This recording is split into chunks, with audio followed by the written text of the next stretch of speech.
I started to think, never knew this organisation existed. I'd never really thought about the third sector, the impact sector. I'd never really thought about access to credit being a huge issue for society and the economy.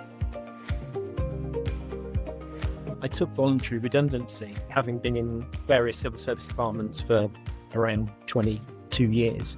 I felt like I'd done as much as I could within the big machine of government and felt like I was getting slightly sceptical and despondent about the inability to affect change. So I took a year out, and then I was looking for positions, and it was a difficult time. There wasn't a lot out there. And it just sort of came across this responsible finance post. I started to think, never knew this organisation existed. I'd never really thought about the third sector, the impact sector. I'd never really thought about access to credit being a huge issue for society and the economy. It was a significant pay drop, but I thought, well, maybe that's what I have to do. And I'm glad I did, because I joined at a great time, a really exciting time for the community lending sector. My boss, my CEO, Theo, had really grown the organisation. And I joined at a time where a relationship had just started with JP Chase, and I led the bid for the grant funding partnership, which was successful. So we're now able to support our members to grow and scale their operations, which has coincided with additional capital coming into the sector through the British Business Bank. And so that created new opportunities, and so I was promoted on the back of that. So yeah, it's been a really great journey.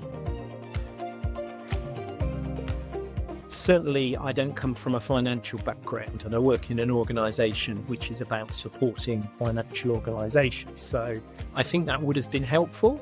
But to anyone out there who's considering a career in the community lending sector or social impact, I would never let that hold you back. For me, it was more about the skills and experience I brought to the role. My role in the organisation as membership director, for me, that's about building relationships, but also then understanding what good service looks like, what members value, etc. And I've done a number of roles like that. And then also I'm directing a program, so I'm a Prince 2 project manager. I've got a lot of program management qualifications. We're certainly not a group of finance people at Responsible Finance. We're first and foremost a membership organisation.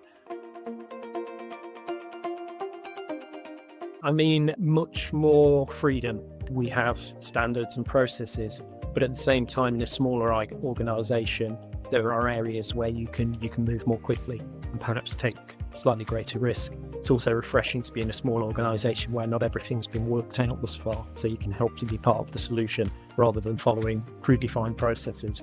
So, layers of bureaucracy, layers of hierarchy are not as they are in the public sector. That creates its own challenges as well sometimes. So for anyone who wants to work in this sector, it does suit a sort of jack of all trades, or at least a jack of all trades mindset.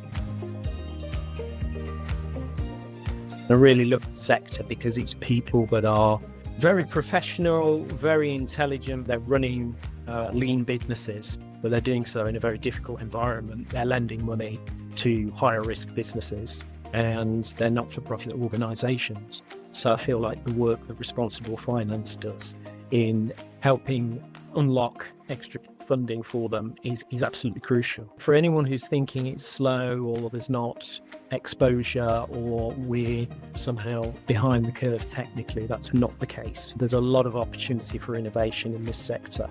We're all thinking about how we can harness technology and AI, and there's a great opportunity to make a name for yourself as well, because the biggest revelation, I guess, for me is that since I joined Responsible Finance, I've been to almost as many parliamentary events as I did in my time at the civil service. And it's great to be on the other side of the fence where you're helping to give an expert view or an industry view and pushing for policy change. So there's a great opportunity to work with government, but also with blue chip organisations. We're working hard on developing our relationships with banks. I mentioned JP Chase, but there are other banks. Lloyds Bank are very heavily invested in the sector. So if you're somebody who's thinking, my career needs to be in a blue chip corporate, I would consider working in this sector. It's a great opportunity.